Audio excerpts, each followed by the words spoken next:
World News in 5. Right now.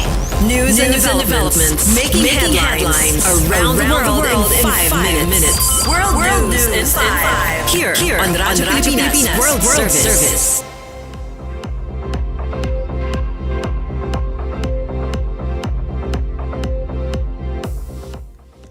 Good day. This is World News in 5 here on Radyo Pilipinas World Service. A series of airstrikes have been launched in southern Lebanon, resulting in the death of Hezbollah Special Forces commander. On Tuesday, the Israel Defense Forces or IDF confirmed that Mohammed Qasem al-Sha'er, the commander of Hezbollah's Red One force, was killed in a strike on the village of Karaun in the western Bekaa district. The IDF stated that al-Sha'er was involved in many terrorist activities against Israel and added that removing him would weaken Hezbollah's ability to attack Israel from southern Lebanon.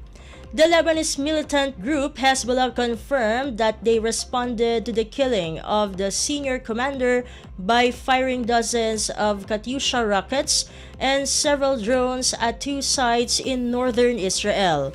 The IDF reported on Wednesday an overnight strike on 30 Hezbollah launchers and terrorist infrastructure in southern Lebanon, citing concerns over threats to Israeli civilians.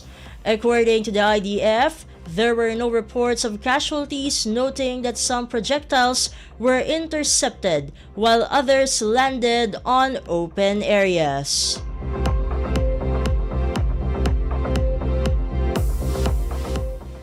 In other news overseas, a debate on controversial judicial reform in Mexico was suspended after protesters broke into the Senate building and session hall. Senate President Gerardo Fernandez and his colleagues were forced to leave the hall to avoid clashes as crowd broke into the upper house. A significant obstacle was overcome when the Senate approved the vote on the comprehensive constitutional reform, which would have allowed Mexicans to choose judges at all levels of government through popular vote.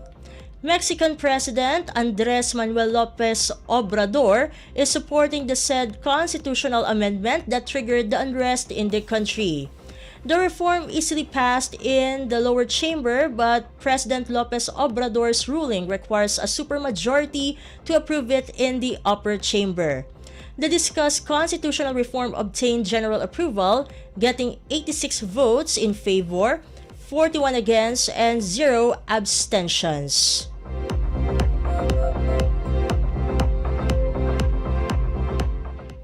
And news from the Philippine Foreign Service Post, the Philippine Embassy in Lebanon facilitated the repatriation of 67 Filipinos comprised of 4 spouses of Lebanese nationals, 6 children of overseas Filipinos or OFs, and 57 overseas Filipino workers or OFWs. The embassy has processed 1,173 voluntary repatriation requests, repatriating 439 since Alert Level 3 was issued in October 2023. Some applicants withdrew, citing issues with job opportunities and integrating their children into Philippine society. Due to Lebanon's ongoing crisis, the embassy is monitoring the situation in Lebanon and keeping Filipinos updated with safety advice. The series of repatriations are being facilitated by the Philippine Embassy's Assistance to Nationals or ATN section, the Migrant Workers Office or MWO, and the Overseas Workers Welfare Administration or OWA. Given the deteriorating security conditions, the embassy strongly advises all Filipinos to utilize the voluntary repatriation program.